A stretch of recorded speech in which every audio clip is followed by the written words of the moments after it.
All right, guys, here I'm going to show you where I'm using baits to try and identify fish that are on the bottom to have them show themselves. Now, I've thrown tubes and A-rigs, but here I'm actually throwing a spy bait. And you'll see here I'm fishing at about 35 to 40 feet. And right there at about 20 feet, you'll see a bass come up, show himself right there at about 20 feet. And I've been seeing this all along here. Now here I speed up the video a little bit to show you again what they look like and what I'm seeing when I'm looking down at the bottom.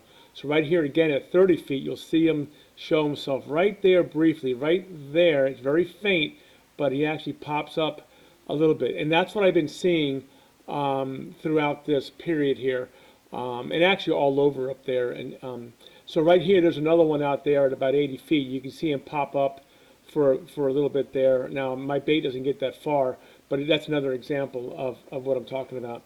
So I've thrown A-rigs, I've thrown tubes. A-rigs actually show them pop up. But here you can see my bait. I'm throwing a spy bait, a very light spy bait, and I throw it at about 75 feet. You can see it coming down. Now I want you to watch the spy bait as it goes through in the water column and as I bring it in.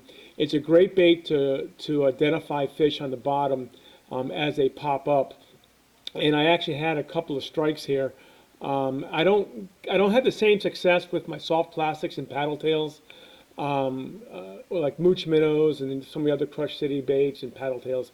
So right there, you can barely see my bait. It's very small, but the Garmin does a great job of picking it up at about 60 feet. Here I'm bringing it along. It's at 60 feet out, 55 feet out, and I'm about 3 or 4 feet off the bottom.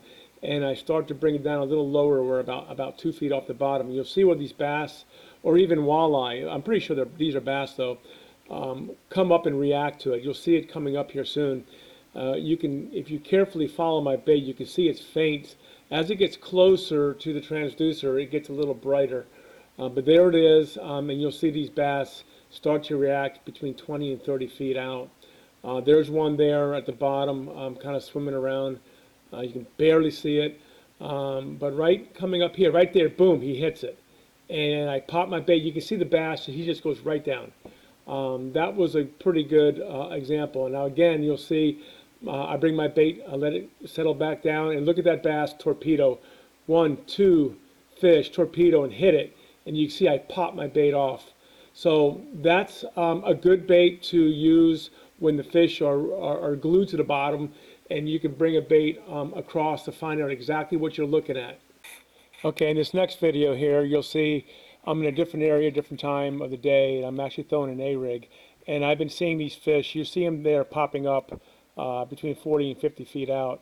And I throw my A-rig out at 70 feet, and I let it come down, and it, the current takes it into about 60 feet. And you'll see where I hook up on a fish. And I thought they were bass, but this is actually a walleye.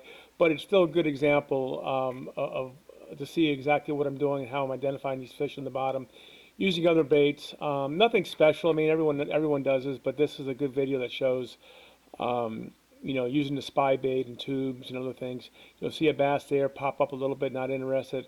But you'll see here coming up right there, these fish are following it. And that's actually a walleye. Those are maybe bass and walleye, but you'll see I hook up here right there at about 30 feet from the boat. He kind of gets this in it, but now he's coming at it pretty hard. I know I got him. Boom.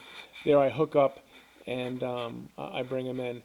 So you see some other ones there reacting, coming up, trying to follow it, but I already have it up near the boat.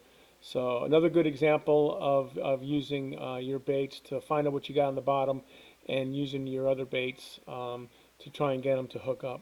Now this isn't a bass, but it is a pretty good walleye. But this video shows you what you can do to get baits to expose those fish on the bottom, and then use some other baits to try and get them to bite. It's not a bass, but it's a pretty good walleye.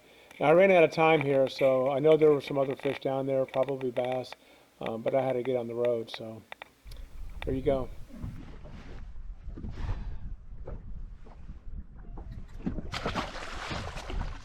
Oh well, I guess I can end the day like that. I thought there were bass following it.